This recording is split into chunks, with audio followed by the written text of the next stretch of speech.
All right, we're going to go ahead and get started. Welcome, everyone. My name is Alicia Johnson. My pronouns are she, her, and hers, and I'm the Director of Civil Rights and Inclusion for Metro Transit. In that capacity, I also serve as our Title VI coordinator. And so this meeting is to talk about some upcoming service changes that meet our definition of a major service change under our Title VI plan. So I'm going to pass things over to our Senior Manager of Planning and Scheduling, Evan Schweitz, and he's going to go through the changes and then we'll open it up for questions. Thank you. All right. Yeah, thanks, Alicia, and thanks everybody for joining. Yeah, we're going to kind of review a couple modifications to routes 13 and 15 that we have planned coming up for this spring. First off, we'll talk about Route 13. And anyone who's familiar with this route knows that we have a segment of the route that runs from the downtown area down South 13th Street into the Metro Community College Transit Center. And most, or I guess about half of those trips will turn back into downtown and the other half continue west to Exarban. And what we're proposing is to reduce service on the trips that are only operating from downtown to MCC. So for any riders heading out to Exarban and back, there's really no change. The focus of the change is at rush hour, where currently on a weekday, we're operating service every 15 minutes in the segment between downtown and MCC. And with the proposal, that change would, or the frequency would move to every 30 minutes on that segment. Midday periods and evenings on weekdays would be unchanged. Like I said, any of the times listed for service to Exarban would be unchanged, as well as weekend service. So it's really just that rush hour period from the downtown to MCC segment. And then a similar situation happens on Route 15, where we have a segment that runs from Exarban to downtown and a segment that runs from downtown all the way out to Oakview. So we're not proposing any change on the trips serving Oakview Mall. So the only thing, again, that would be reduced is the service between downtown and Exarban, which is currently every 15 minutes during rush hour and midday periods on weekdays. And both of those would move to every 30 minutes.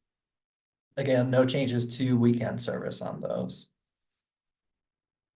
And so that's really the entire proposal of what we would be adjusting this spring. And wanted to provide a little bit of context for why these changes are happening. And anyone who's riding often can probably share personal stories that we've had issues with service interruptions, is what we call it. Anytime that our scheduled service is unable to be completed, we track that on a monthly basis. And especially within the last couple months, we've really seen an increase in the amount of trips that we've had to cancel. And a lot of that has to do with not having a driver available to fill that shift. And so really, as we were looking at current conditions and where we kind of forecast our staffing to be over the next few months, we felt like this change was necessary and appropriate to make sure that the trips that are scheduled are reliable. And if we're over capacity and unable to fulfill certain trips, that we need to be proactive and adjust schedules accordingly.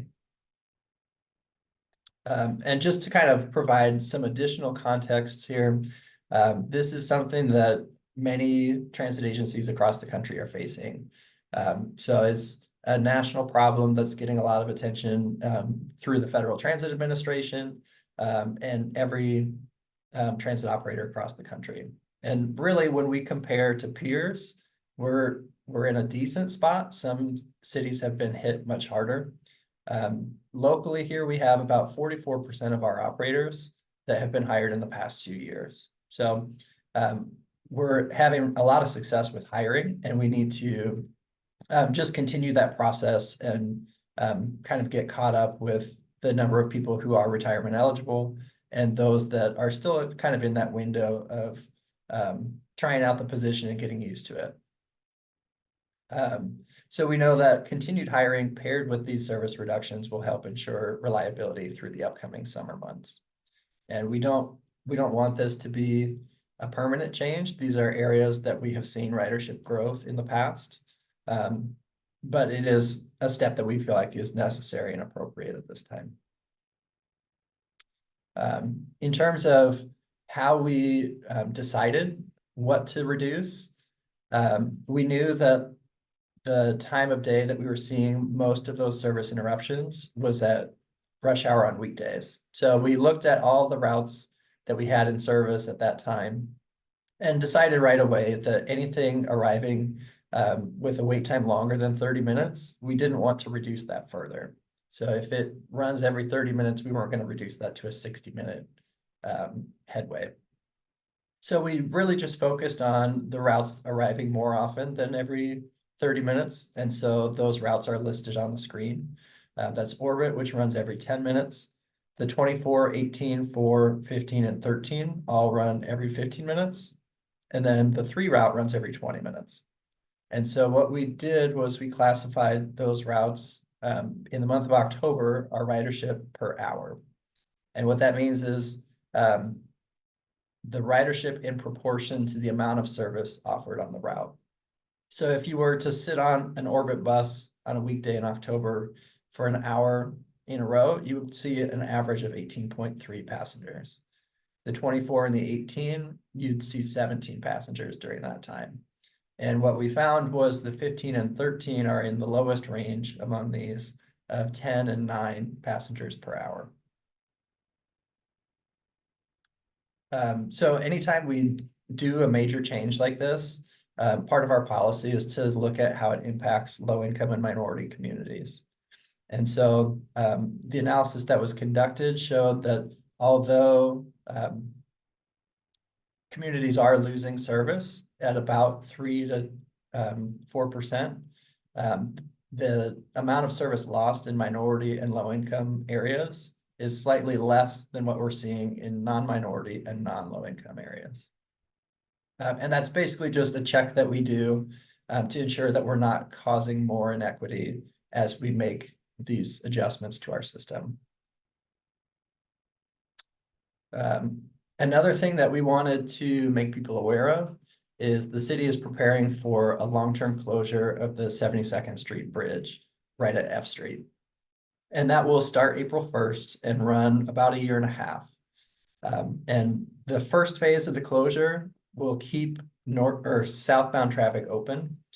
So the southbound Route 13 will not be affected, but northbound traffic will have to detour at F Street. And so we have a detour set up for the upcoming months that will take effect in April. And then the bus stop at 72nd and F will temporarily need to be moved south to the southern entrance of Outlook, Nebraska. And we do have a map here that kind of illustrates that. So the 13, as it turns up 72nd Street, it gets to Outlook, and that's where the regular stop won't be accessible. So we'll move it a little bit south to allow people to still board there. So the northbound bus will turn at F Street and travel to 84th, where it will then get on the interstate and exit back to 72nd and proceed north on the route. And then again, in the southbound direction, it will just stay on route on 72nd Street, probably experiencing some traffic delays, but no stop closures. So we've estimated that this will add approximately 7 minutes to each westbound trip. So we are anticipating that it will cause delays on the route that may trickle outside of just this immediate area. So it's a pretty substantial detour, and we want to make riders aware of it beforehand. And so at this time, we are going to go through the presentation.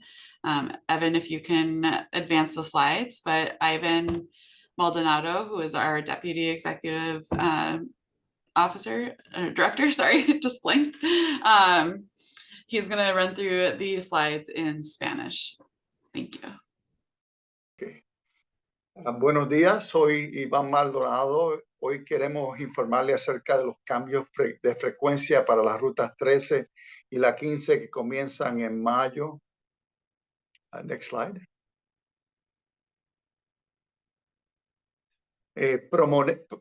Proponemos cambios a la ruta 13 que opera desde el centro downtown hacia el centro de tránsito de Ak-Sar-Ben. Los cambios propuestos serán los días laborables entre el centro norte y el colegio del Metro del Sur. Operará cada 30 minutos durante el día. El servicio de fin de semana no será afectado.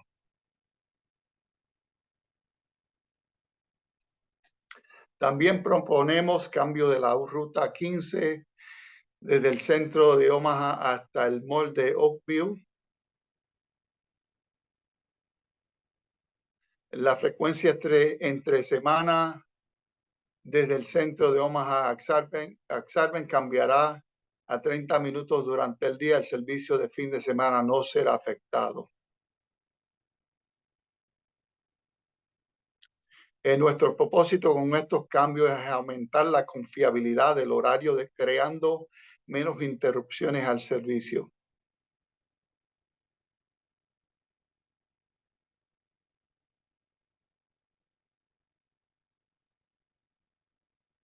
Parte de la razón por las interrupciones de servicio son la escasez nacional de choferes de autobuses.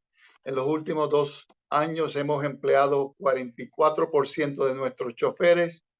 El ajustar los servicios y el continuo esfuerzo de emplear nuevos choferes nos ayudará a mantener la confiabilidad del horario de servicios en los próximos meses del verano.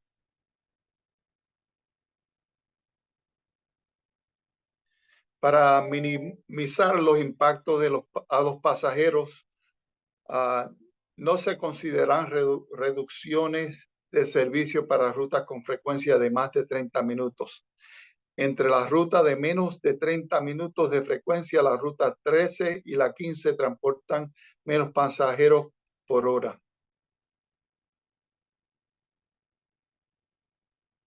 Los cambios propuestos de las rutas 13 y 15 no causarán un impacto a las poblaciones minoritarias o una desproporción de servicios para personas de bajos ingresos.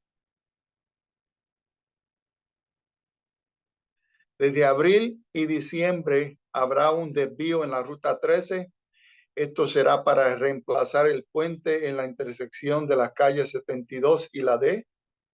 El tráfico hacia el norte en la calle 72 estará en la calle F, requiriendo un desvío en ruta oeste. La ruta en dirección este hacia el sur de la calle 72 podrá tener retraso, pero no será desviada. La parada de autobuses en la 72 y calle F, donde está el paro número 2625, será trasladada al sur, a la entrada sur del Outlook, Nebraska. El desvío de la ruta será el siguiente.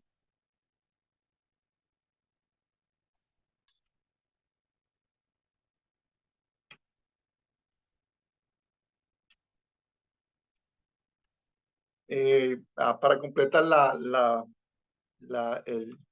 presentación, el desvío de la ruta que le expliqué es la ruta regular 72 a la calle F, girar a la izquierda en la calle F hacia el 84, girar a la derecha en 84 hacia la rampa del acceso a la I-80, girar a la derecha en la rampa de la I-80 hacia la salida de la calle 72, girar a la izquierda en la calle 72 para reanudar la ruta regular. Esto agregará aproximadamente 7 minutos al viaje en dirección oeste de la ruta 13.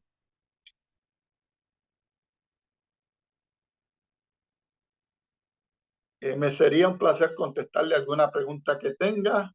Muchas gracias. So I believe there may be some questions in the chat. I don't know if we want to read through those or if people want to come off mic and discuss, but happy to answer any questions at this time. Yeah, so I can read them for you just to kind of help facilitate. So Sarah has been answering some of the questions. in the chat, but Joshua of Omaha said any chance of expansion to Lakeside on 15. Sarah responded, "Hi Josh, thank you for asking. At this time, we do not have the capacity to expand to areas outside our current service area. I will note down your suggestion so it is included in future discussions when expansion is possible." Now Joshua also said, also having 92 go to Elkhorn Metro College is a good suggestion. And Sarah noted that she would add that to the list as well. Joshua further shared that I use 4 and 18 and 14 a lot.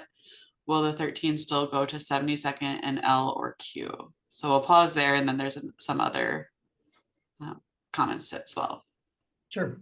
Yeah, so the 13 will still travel on 72nd. It'll still serve L and Q streets. So it's just that segment from F to the interstate that's not accessible at this time, or it won't be starting April 1st. So yeah, you can still reach those areas of 72nd and L and Q, but there will probably be some associated delays.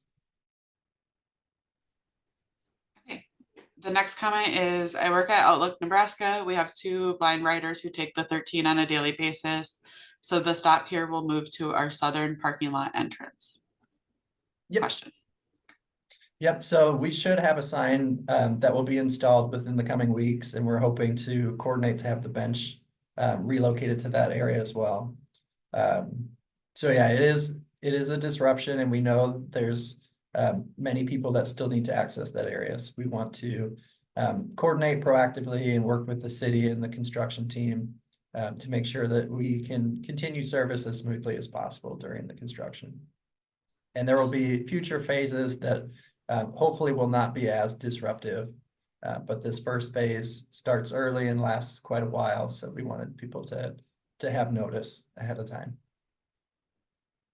Yes, and then for the person who works at Outlook, if there is a contact, I believe, we do have some contacts, but want to make sure we have the most current contact that we could share the information with. Obviously, a sign would not be very helpful for people who cannot see, but if we can provide that information proactively through Outlook, that would be appreciated. So a follow-up question was, will the roadwork planned also affect our Mobi riders to and from Outlook? Yeah, so we did discuss Mobi access with the contractor team, and they felt that it shouldn't be a major disruption. The driveway access into Outlook will still be open. So our vans have a little bit more wiggle room in terms of how they access the site where they're not operating on a fixed route. So not expecting major disruptions for Mobi access, but yeah, it's mostly just the bus stop that will move. And then Joshua said 13 buses running on Sunday at 84th and F is cool because the 55 doesn't run on Sundays. Yeah, and I will say typically when we're running a detour like this, because the timing is so limited, we probably won't be adding stops at 84th and F, just because really the driver doesn't have time to do that. And that segment of the detour is not intended to add service to an area not previously served by Route 13. So unfortunately, you won't be able to get off the bus there because the driver is really just focused on getting back on time, and adding any stops in that new area would be temporary at best and will cause delays to other riders. Thank you. One more question. Any plans to expand 15 to every half hour to Oakview weekdays or on Saturdays? Yeah, I mean, we are looking at ways to grow our system. Increased frequency was a part of our Metro Next plan, which is kind of our strategy for growth from now until 2030. Really, at this time, our growth needs to be closely coordinated with our staffing capabilities. So right now, we're scaling back to kind of get ourselves caught up on hiring. And once we're in a position where we have plenty of staff on board, we are hoping later this year to add service again. And we'll just have to coordinate carefully to make sure that those increases of service are proportional with our staffing. So it's probably too early at this time to say what those service changes would be. But we'll be evaluating all sorts of opportunities and requests for where those increased services should go. So Joshua asked if we have any plans for additional meetings on this. And I believe in that same link that I just posted, we do have the additional meeting dates, times, and locations available. So our next one will be this Saturday, March 23rd from 2 to 4 p.m. at the Omaha Public Library downtown branch. Then we have one on Monday, March 25th from 7 to 8 p.m., also virtual. And then Wednesday, March 27th from 5 to 7 p.m. At the Metro lobby, 2222 Cumming Street. And we have the nearby bus routes available for both the physical location meeting locations. Yes, my name is Edward. I have a couple of questions. So with the Route 15 no longer going to have those short trips, what happens to folks that may need to transfer to Route 55? Normally those exorbitant on the trips, they turn into the 55. So will that, instead of interlining, would that be like a straight out transfer at that point? Or how would that work? Great question. Yeah, I probably should have clarified that. So the trips that continue from Exarban Transit Center west to become a 55, those trips will continue as they are. So if those are the trips of the 15 that you're catching, there will be no change. Those trips will still exist. Okay, and also, so with that detour that you just mentioned, because sometimes if I don't have my car, I have to catch the bus to different places. So why not just have that 13 detour go down like 66th Street instead of going about a mile, off course? Seemingly, I would assume 66 between, F and Grover would still keep it somewhat close to its route and not add too much unnecessary time to it. Yeah, so we explored a couple different options for how to detour through that area, and by no means are any of the options preferable. Unfortunately, 66th Street does not have a bridge over the interstate. So the closest options would have been to either go to 60th Street near, I think it's Buena Vista High School, or west to 84th. And we felt that because of the school and the amount of traffic anticipated, so like for vehicle traffic, trying to navigate the closure, many of them will be directed to 60th Street. And so we're hoping that 84th is a little bit more free-flowing in terms of our ability to keep time. And as we coordinated with the city, they agreed and felt that 84th was probably going to be the most reliable option for consistent service through that area.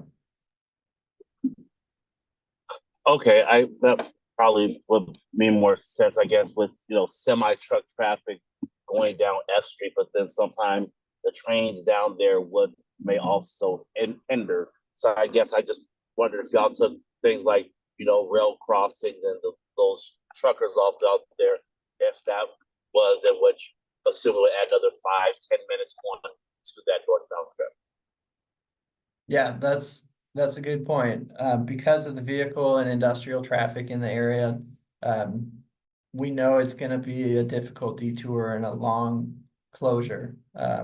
So anytime that we're experiencing or planning around something that's significant, we know it's going to cause delays, and especially because there are some rail spurs in that area for the industrial sites, there will occasionally be a lot of those deliveries are overnight or kind of in off hours. So there will be specific trips on the 13 that may experience disruptions.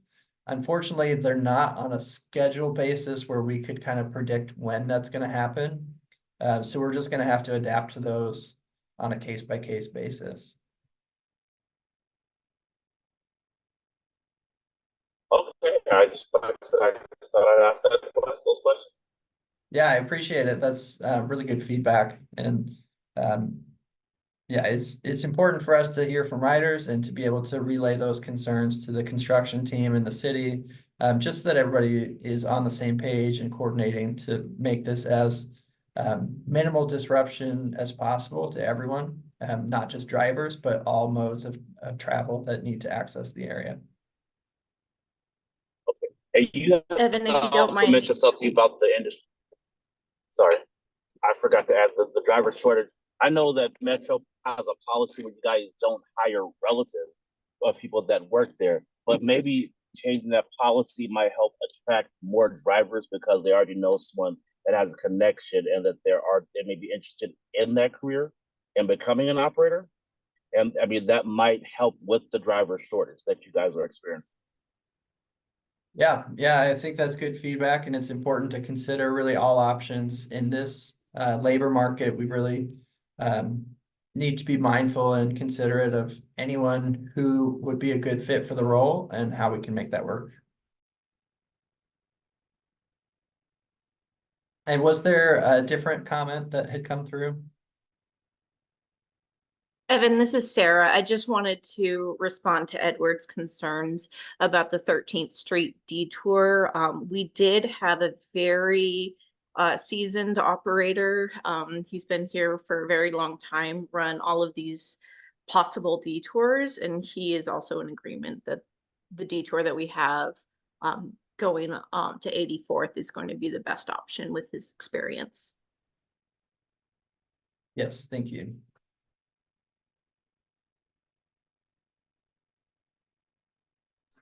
And we also had a comment that said, this proposal seems reasonable with minimal disruptions to the current schedule.